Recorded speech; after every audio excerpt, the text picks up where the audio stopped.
In May 2025, 3 members of the Pagan'S motorcycle club appeared in federal court, leading to the arrest of more than a dozen members of the organization. 18 members were indicted by a federal grand jury for attacking members of rival motorcycle clubs. The 3 men pleaded guilty to charges including assault with dangerous weapons, attempted murder, and firearms violations. What shocked many observers was the revelation that the club rewarded its members for acts of violence. For years, the truth remained hidden. Now, under oath, the members have admitted to their crimes, the defendants and their pleas. Christopher McGowan, also known as Mac, 41, of Platte City, Missouri, pleaded guilty on May 13, 2025, to 2 counts of assault with a dangerous weapon in aid of racketeering, 1 count of attempting to commit assault with a dangerous weapon in aid of racketeering, and 1 count of discharging a firearm during a crime of violence. Brandon Hodge, also known as Young Blood, 26, of Springfield, Missouri, pleaded guilty on May 14, 2025, to 1 count of assault with a dangerous weapon in aid of racketeering. Arthur Reynolds III, also known as Straight Edge, 48, of Independence, Missouri, pleaded guilty on May 15, 2025, to 1 count of assault with a dangerous weapon in aid of racketeering, 1 count of discharging a firearm during a crime of violence, and 1 count of being a felon in possession of firearms. Under federal law, McGowan and Reynolds face up to life in prison without parole. Hodge faces up to 20 years in prison without parole. Background on the Pagan'S Motorcycle Club. The Pagan'S Motorcycle Club was founded in Prince George's County, Maryland, by Lou Dobkin in 1957 and formally organized in 1958. Originally a relatively peaceful riding club, it began to turn violent around 1965 as membership expanded. The Pagan'S adopted the 1%er patch, embracing their reputation as outlaws. Under the leadership of John Satan Marin, the club grew to nearly 5,000 members in the early 1970s. The Pagan'S have long been associated with traditional organized crime groups, including La Cosa Nostra, in cities such as Philadelphia, Pittsburgh, and New York.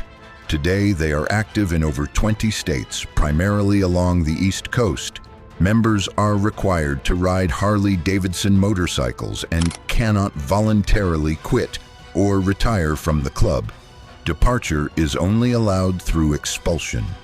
The Grain Valley Assault, May 30, 2022. On May 30, 2022, McGowan and other Pagan'S members, along with their support club, attacked a lone rival gang member at a business in Grain Valley, Missouri. During the assault, 1 member used an axe handle, causing serious injuries. Axe handles are considered a signature weapon of the Pagan'S, legal to carry, deadly at close range, and symbolic of the club's violent reputation. The Blue Springs shooting, September 3, 2022. Later that same day, McGowan, Hodge, Reynolds, and others pursued a rival club member in Blue Springs, Missouri. The group forced the victim's vehicle off the road. Armed with guns and at least 1 axe handle, they confronted the rival and shot him 7 times, hitting his knee, thigh, forearm, biceps, buttocks, and leg. The victim barely survived the attack. After these violent incidents, McGowan, Hodge, Reynolds, and other participants were awarded patches recognizing their involvement. Within the Pagan'S Motorcycle Club, such patches serve as rewards for acts of violence, encouraging and glorifying criminal behavior. The Pagan'S Motorcycle Club, violence as a badge of honor. In motorcycle club culture, patches represent achievement and status. For the Pagan'S Motorcycle Club, those symbols came to signify acts of violence.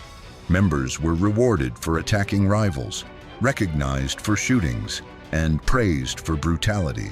On May 11, 2023, law enforcement officers executed a search warrant at the residence of Arthur Reynolds in Independence, Missouri. Inside, they discovered 7 firearms, assorted ammunition, body armor, and various Pagan'S motorcycle club items. This was not the collection of a hobbyist. It was an arsenal.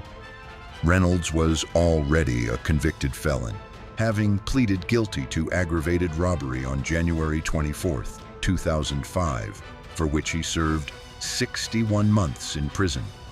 Further guilty pleas.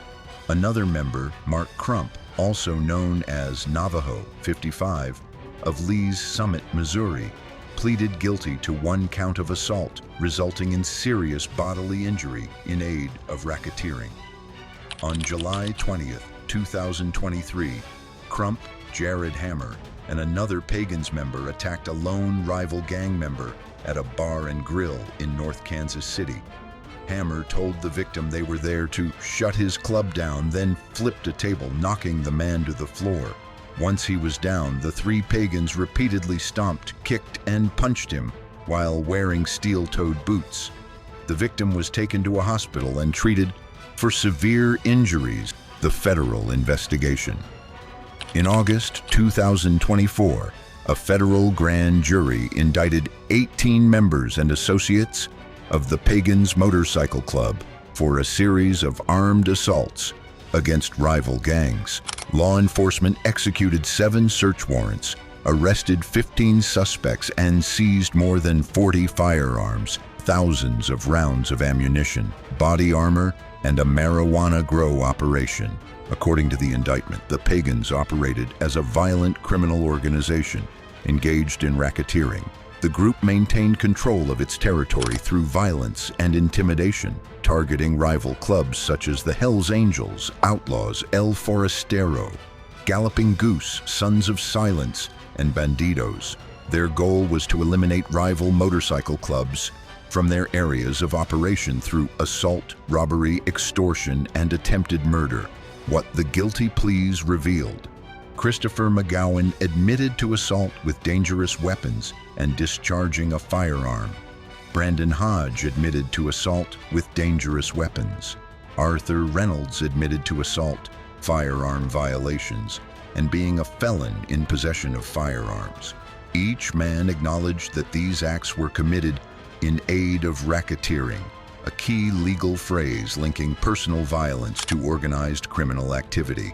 It proves the assaults were not personal disputes, but deliberate actions taken to advance the Pagan'S criminal enterprise. McGowan, Hodge, and Reynolds admitted that they attacked rivals to protect the club's territory, used weapons to intimidate competitors, and earned patches for acts of violence. Their victims barely survived. One was shot 7 times, another suffered a brain injury and broken ribs, and a third was beaten with an axe handle. All of this happened because they wore the wrong patch in the wrong place. McGowan and Reynolds face potential life sentences in federal prison. Hodge faces up to 20 years. The facade of brotherhood has been stripped away. The Pagan'S Motorcycle Club can no longer hide behind its reputation as a tight-knit fraternity. The evidence, the guilty pleas, and the federal indictments all point to the same conclusion. The organization operates as a violent criminal enterprise. The patches once seen as symbols of honor were, in truth, rewards for assault. The so-called brotherhood was not built on loyalty. It was built on organized crime. 3 men have already pleaded guilty. Others await sentencing. Federal prosecutors, armed with RICO statutes and extensive evidence, have exposed what the Pagan'S tried to hide for decades: their violence, their structure, and their criminal intent. What they denied is now admitted. What they hid is now public record. What they called brotherhood is now proven to be organized crime.